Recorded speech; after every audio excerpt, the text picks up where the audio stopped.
Oh hey pal, welcome to the channel. In this video we're going to be talking about the world of anime and the shows that you should be watching. Let's have a look.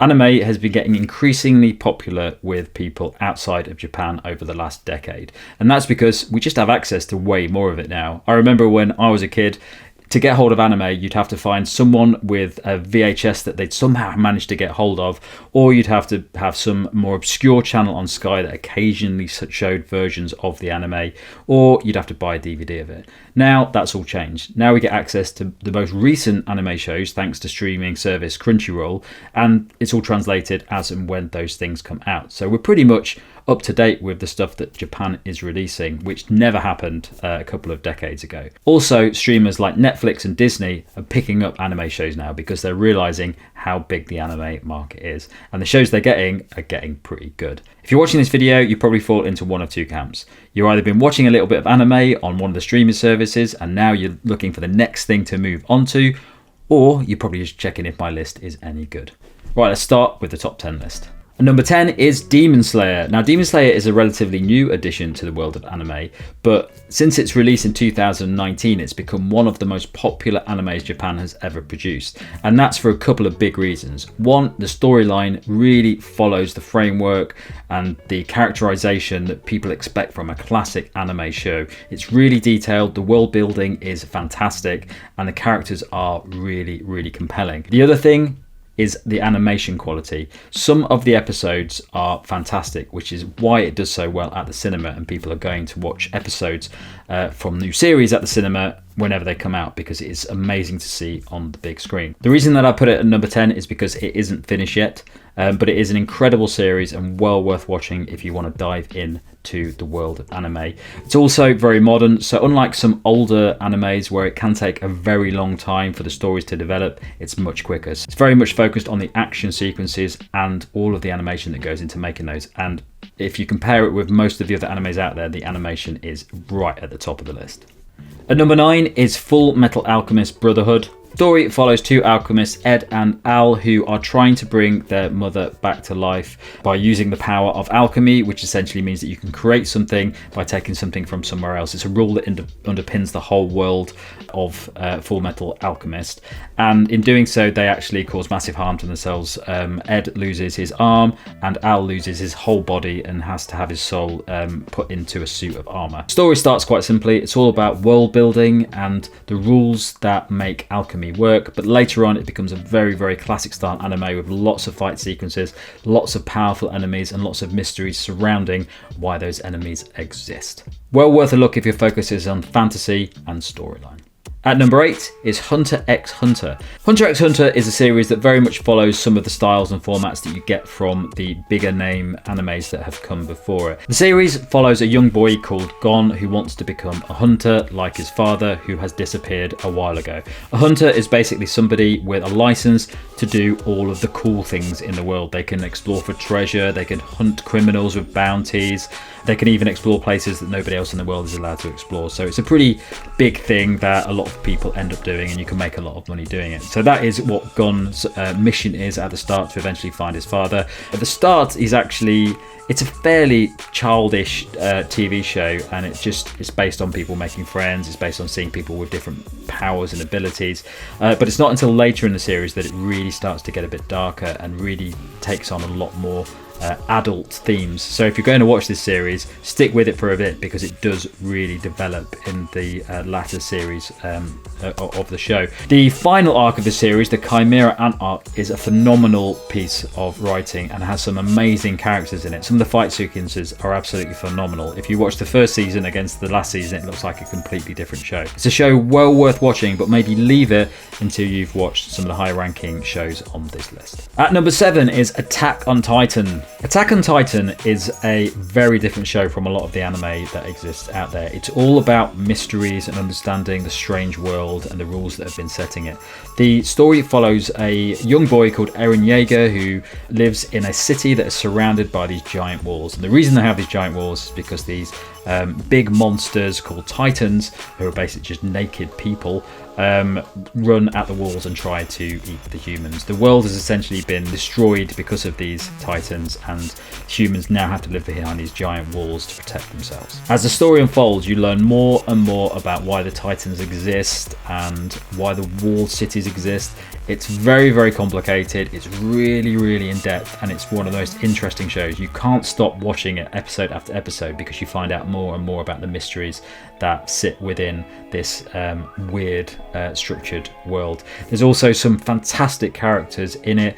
There's some great fight sequences, but it's very much about the characters and how they're built and the relationships they have with each other. It's only recently finished, and the final episodes are incredible. The storyline really comes to this massive crescendo, and it all starts to come together, and you start to really grasp what has gone on across the whole of the series. So well worth watching that if you want a series that is a fantasy based but has loads of mystery around it and just has you keep watching episode after episode to find out what the hell is happening.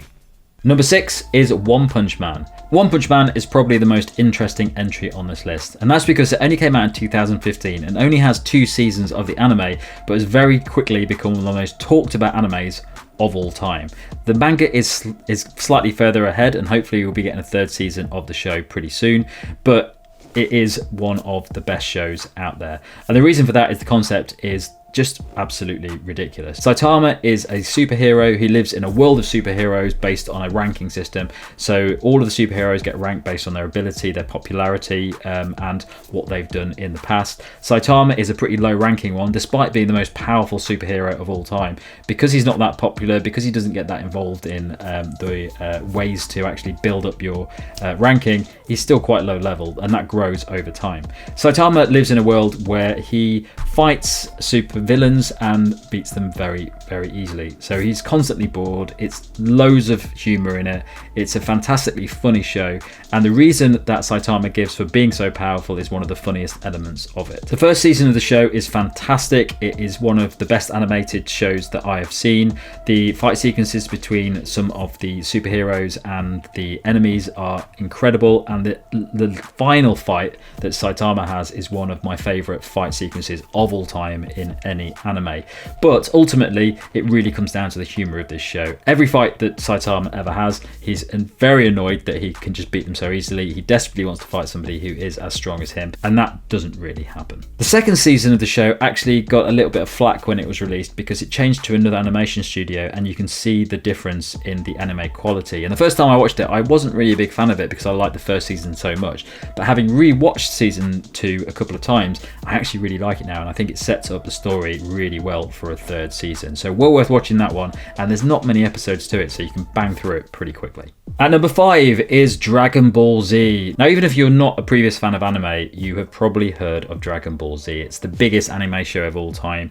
It's the one that really shaped how anime series came after it. It taught people how to create characters, how to create enemies, how to have story arcs, and it was by far the most popular early anime series that we got over in places like the UK and the US. I remember watching it back when I was about 19. It was the only show that you could get hold of that had that sort of long-term anime series arc formula that was being produced over in Japan. We just didn't get that over in the UK and the US. The reason why Dragon Ball Z is so good is because it's an excellent mix of fighting, comedy, characters. It's just got everything. At the start of the world of Dragon Ball, in the original series Dragon Ball, it's very much a kid's show. I've never really watched Dragon Ball. I wouldn't start with Dragon Ball, start with Dragon Ball Z. The series follows a group of essentially superpowered martial artists that train to fight enemies. It's as simple as that. But the world that it sits around is really, really interesting. It's based on the fact that if anybody collects 7 Dragon Balls, they can ask for wishes, and those wishes can be used for things like bringing people back to life or bringing planets back to life, stuff like that. But it's a really fun show, and as the story develops, the enemies get more powerful, the story gets really, really detailed, and the characters are just fantastic. The enemies generally become good guys at some point. That brings with it a lot of humor, and over time the characters have children and they get stronger. It's a fantastic show. There are lots of other shows that come after it, so there are things like Dragon Ball GT, probably don't watch that. I don't think that's even classed as canon. And more recently, there's Dragon Ball Super and Dragon Ball Daima. If you're going to watch Dragon Ball Z, it's famous for being a very long watch. So some episodes of the fight sequences generally cover just one move happening over the course of about 20 minutes. It's a really slow process. And because of that, in 2009, they actually released a new version of it, which was heavily edited, called Dragon Ball Kai, which is quite hard to get hold of now, but you can still find it on DVD in some places. So I would suggest, if you're going to watch Dragon Ball Z, get hold of a copy of Dragon Ball Kai and watch it from that. And number 4 is Bleach. The story follows Ichigo, who is a schoolboy who has the power to see ghosts. He meets a Soul Reaper, who are these people that exist in a different world, which protect humans from these demons called Hollows.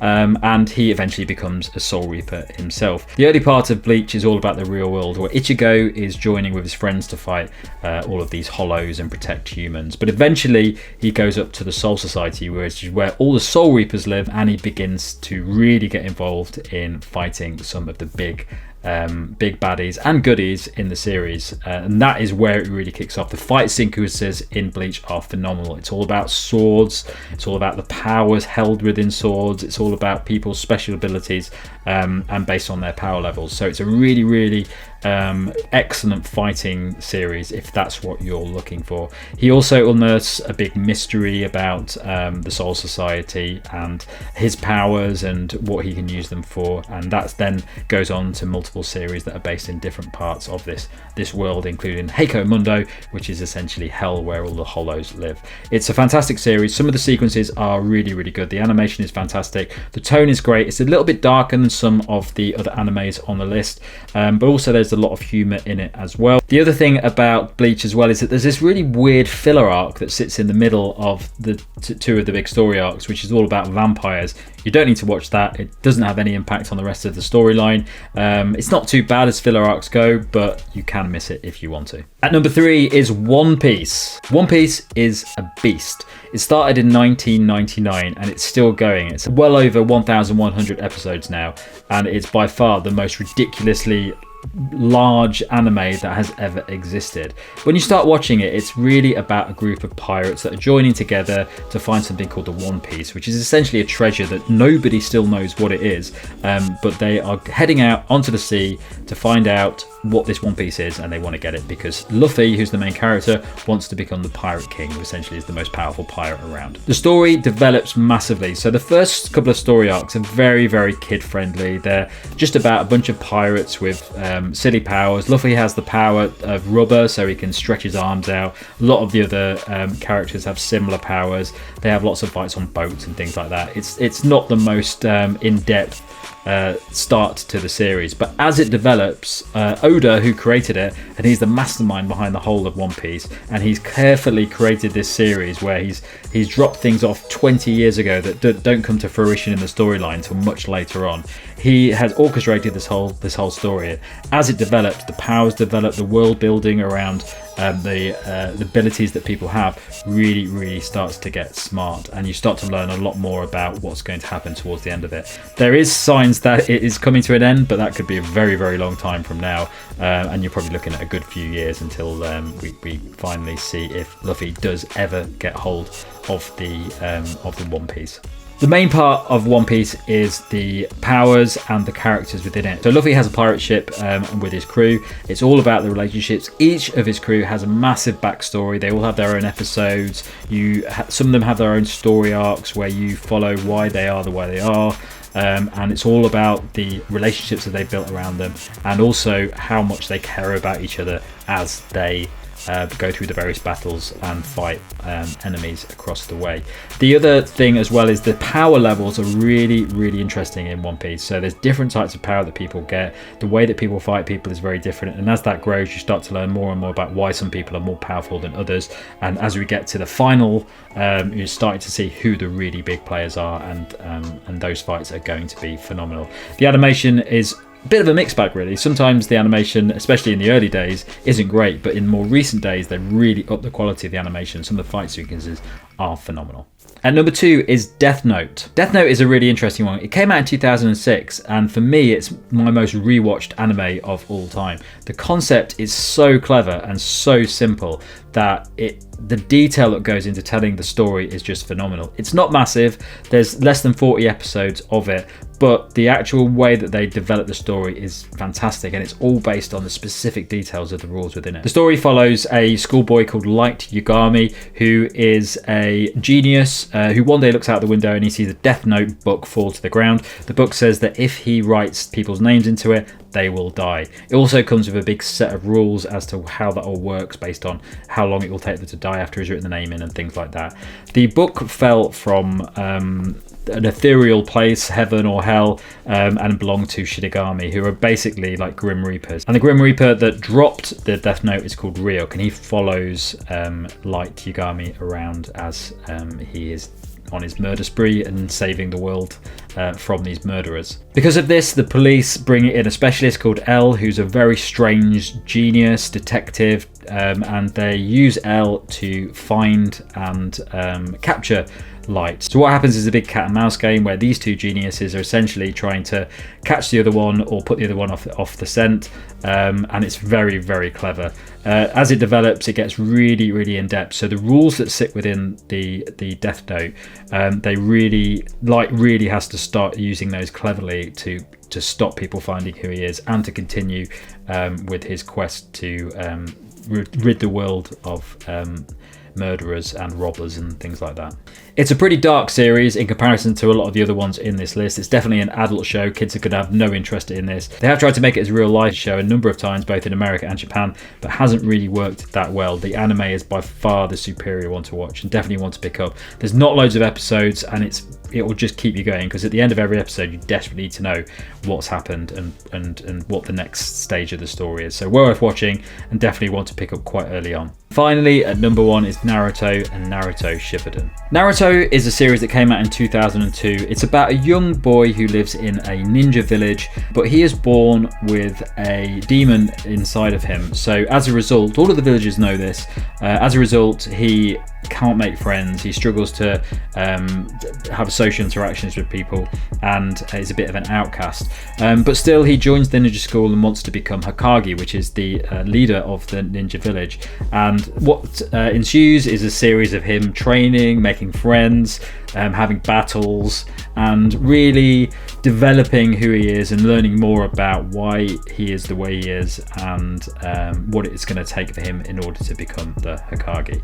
The main thing about Naruto, it's all about his determination. It's all about his desire to better himself, to make friends, and to become the best, even though most people see him as the worst in this ninja village. The first season starts very, very kiddie, so it's very much feels like something like The Last Airbender or something like that. But as it develops, it starts to get a lot darker as the enemies come in, and you start to see the powers they have and what they do, even to children within the series. In Naruto Shippuden, 2 years has passed, and Naruto has become a lot stronger. A lot of the characters have developed. There's new powers, and the enemies have massively changed into something a lot more dangerous, and the scope of what is happening is enormous.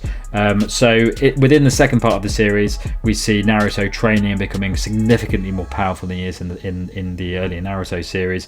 We see a lot of other characters come in who really have interesting new ways of interacting with the world. And the Akatsuki, who are the enemies in the second season, are fantastic. They're a mysterious organisation, and it takes a long time to really understand why they're there, what they're trying to do, up until the final showdown, which comes much later on in the series. For me, Naruto is probably the best anime series that has ever existed. It has everything. It's funny. There's fight sequences are absolutely phenomenal, especially in Naruto Shippuden. Some of the stories and characterization are incredible, and it's so engaging. It's the sort of thing that as soon as you get to the end of the episode, you have to turn on the next episode because of the way that the episode finishes. The way that the characters' powers developed, the way that they bring in the new enemies is just really, really impressive. And Naruto is a character that you cannot help but love. Later on, when he starts to really win the hearts of some of the other villagers, you really start to cheer for what he's doing and how he fights some of the enemies. It's a fantastic show. I would suggest that if you're getting into anime, start with Naruto and watch the whole thing. It might take you a little bit of time, maybe a couple of seasons at the start, just to really get over that hump, which is the sort of kiddie training arc. But once you get past that, you will not stop. And Naruto Shippuden is one of the most incredible